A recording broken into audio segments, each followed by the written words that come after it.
On behalf of the students and staff here, I want to thank Mayor Ginther and Superintendent Good and all of our dignitaries and guests here this morning.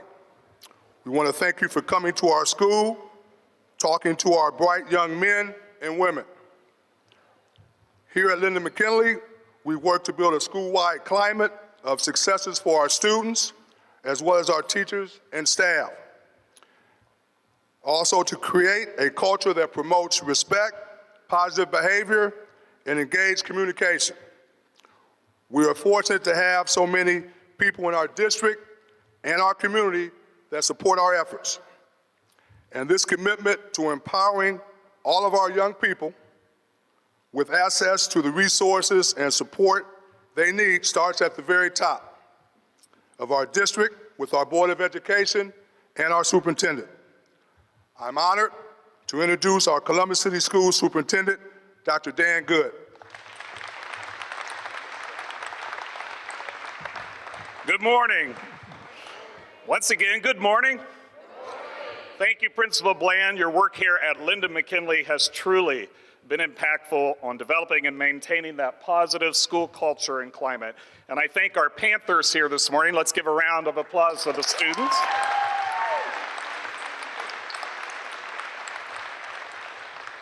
They shared their thoughts and proudly represented Linden McKinley and Columbus City Schools, and we're so thankful and always proud of you. We have your back. In the small group conversations we had this morning, I hope our guests heard from our students about both their aspirations and also their apprehensions. As you heard, our bright young men and women have very clear visions for their future. Those visions are founded in the lessons they've learned in our classrooms, and they're fueled by the support of our teachers and staff, our mentors and administrators, and of course, all of those caring families and friends, many of whom have joined us this morning. But what occurs in neighborhoods outside of our school buildings, triggered by those who often aren't connected to our schools, can have a very real and a very direct effect on what happens in our classrooms and hallways. Our district has been very successful at creating safer zones for our students and our staff within our school buildings and at our school-related activities. We recognize the impact of the dedicated efforts of our Office of Safety and Security, a 2-decade-long partnership with the Columbus Division of Police, and the ongoing safety training for teachers and staff built around promoting positive behaviors with students. In fact, I would venture to say our district's best safety resource is the high level of trust and the respect that our safety teams, teachers, and school administrators have built with students and families within our schools and across our neighborhoods. The greatest safety challenges confronting our students today are more likely to be found beyond the school walls and outside regular school hours.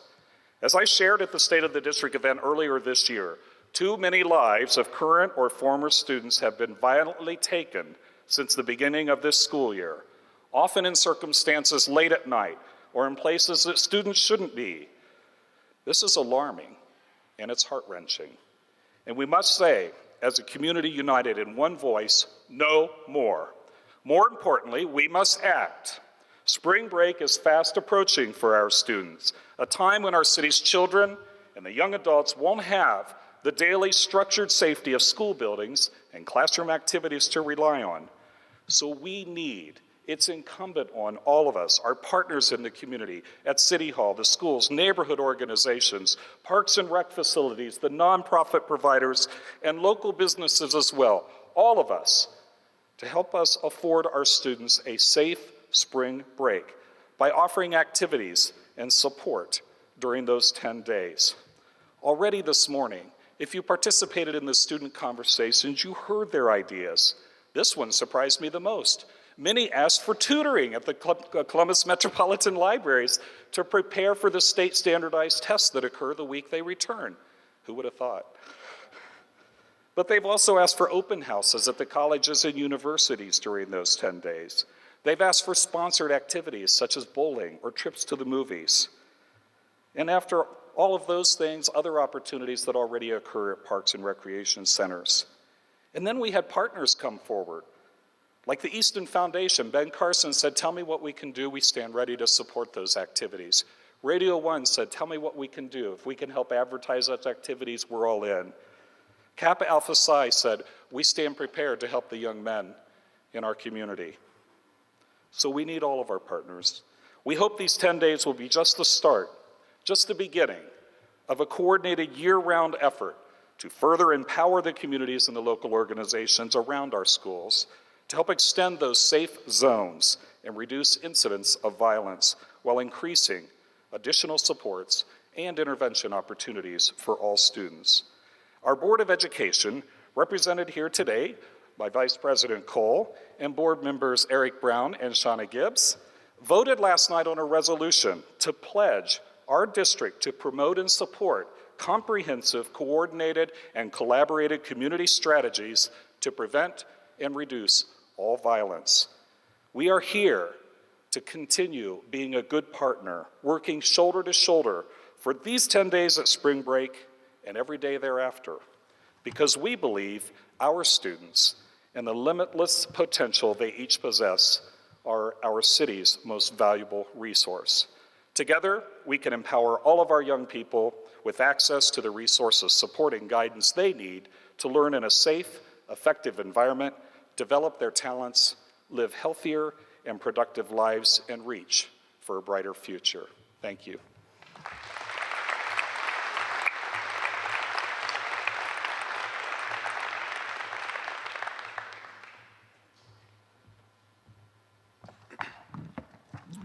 Okay, now let me introduce George Walker, head of the South Linden Area Commission.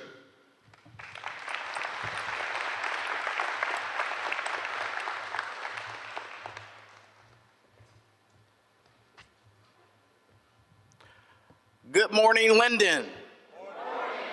Wait a minute, we're here in Linden. I know that we can say good morning better than that. Good morning, Linden. I'm glad to be here this morning to share important information about a safety activity during the spring break. It is our responsibility as community to keep our children safe from harm. That's why I'm happy that Mayor Ginther and Superintendent Good are working together with our community to find solutions to reduce violence and ensure our children have a brighter future. I would like to thank Mayor Ginther for his commitment, Superintendent Good, to the Linden community and all neighborhoods throughout our city. And I'm looking forward to working with them so we can improve lives in our residents. I am proud. As a matter of fact, I am very happy. This is an honor to introduce our mayor, Mayor Andrew Ginther.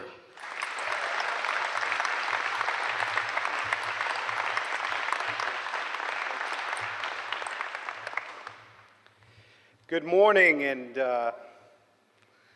it is great to be in the House of the Panthers this morning. Even for an old Whetstone Brave, us Columbus City Leaguers need to stick together. And I am honored to be in the House of the Panthers. Thank you, Mr. Walker. No one has done more in this community to further the lives of its residents and lift up children and families than George Walker, and I thank God for you. I'd like to recognize two Madam Presidents in Lois Carson, and of course, Tracy Johnson, who are here with us today, heading up important parts of our collective effort that has such an impact on the lives of children. To Mr. Bland, one of the greatest administrators in the history of the school district. I have known Mr. Bland in all of the roles that he's had, and he's an outstanding leader, and grateful for him.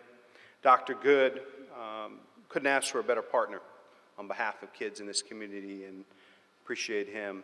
Our president was here, the shortest guy in the room, President Zach Klein, and his colleagues, Shannon Harden and Jiza Page, and all of the great council team that are focused on schools and, most importantly, the children and families that make up those schools.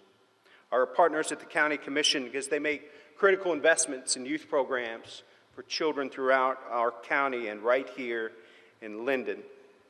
Rhonda Johnson and all the members of my cabinet that are here to listen to the Panthers, listen to the children of Linden, to hear about their hopes, their dreams, and what we can better do to make sure they have opportunities.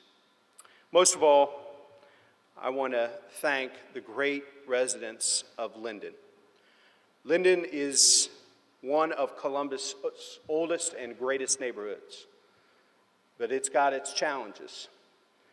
But when we work together, and when the resilient, dedicated, loving people of Linden have our support and our strategic investments, we know Linden's best days are still ahead.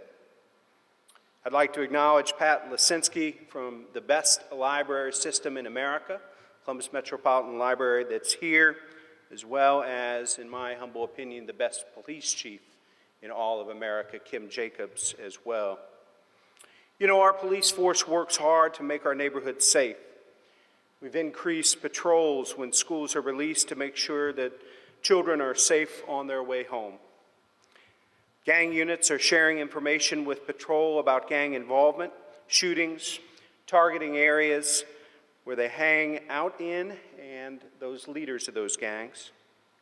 We have more plainclothes officers in neighborhoods to be less conspicuous and move more easily, spotting crimes in progress.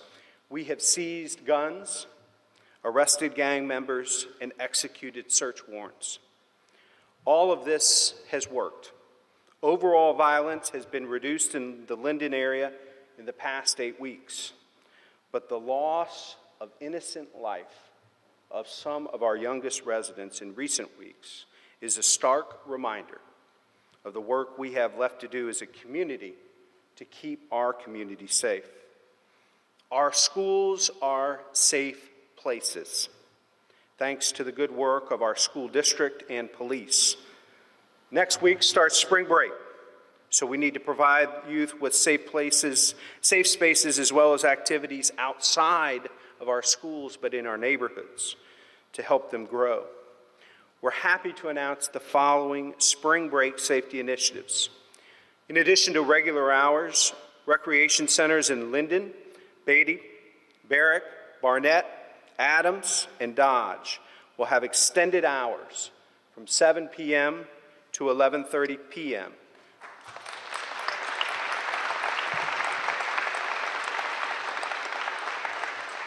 Tuesday through Saturday in our amazing APPS program. APPS stands for Applications for Purpose, Pride, and Success. We'll provide additional programming, soccer, basketball, NCAA Final Four watching parties. I think I'm getting in on that.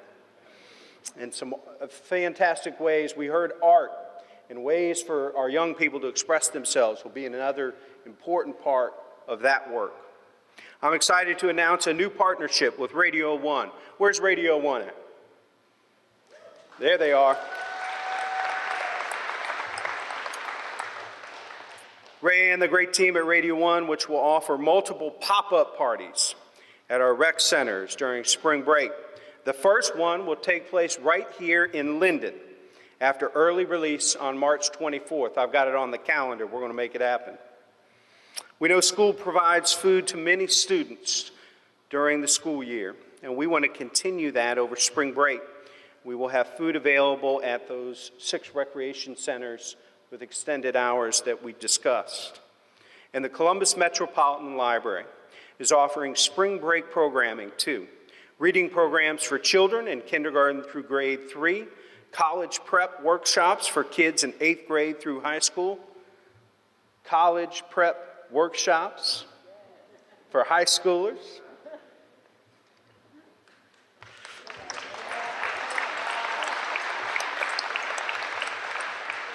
and homework help for all grades with teachers volunteering time over their spring break. These are the events we put together with our partners, but we know there are more. and to help keep track of them and share them with the public and the community, Columbus City Schools has created a spot on their website for community organizations to post #SafeBreak activities. And we'll provide 311 with access to that site too. A safe spring break is a good start, a necessary start, but we must do more to keep our neighborhoods safe. And we will continue with our long-term initiatives for providing positive outlets for our youth. We know early education is the gateway to success in school and life. Linden will benefit from the first of its kind quality early childhood education facility with 14 classrooms and room for more than 200 children. Restoration Academy provides a second chance to restored citizens who have paid the price for past mistakes. I don't know about you, but my faith teaches me redemption. And one of our classes this year will specifically focus on 18 to 24-year-olds.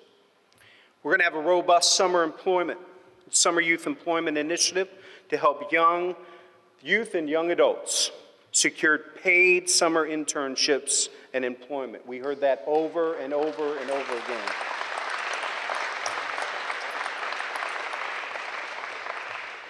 And we are aggressively seeking a $50 million grant from the U.S. Department of Transportation and the Obama administration, which would help start, it's a Smart Cities Challenge, and a pilot program is one of our key parts of our proposal to increase personal transit, making consistent transportation to jobs, healthcare, and food sources a reality here in Linden.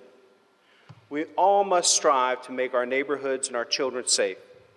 We rely on the good work being done by our churches, our social service providers, and so many other partners. Leaders from the Columbus NAACP, St. Stephen's Settlement House, the Urban League, Stop the Shooting Movement, A Thug is a Dud program, African American fraternities who are here today, Alpha Phi Alpha, Kappa Alpha Psi, Omega Psi Phi, and Phi Beta Sigma, and so many churches and faith-based organizations. So as individuals, as adults, what's our role? We need to do our part, and today I'm asking all of our residents here and throughout our city to do a few little things to make our community stronger. Keep your porch light on. Report street lights that are out to 311.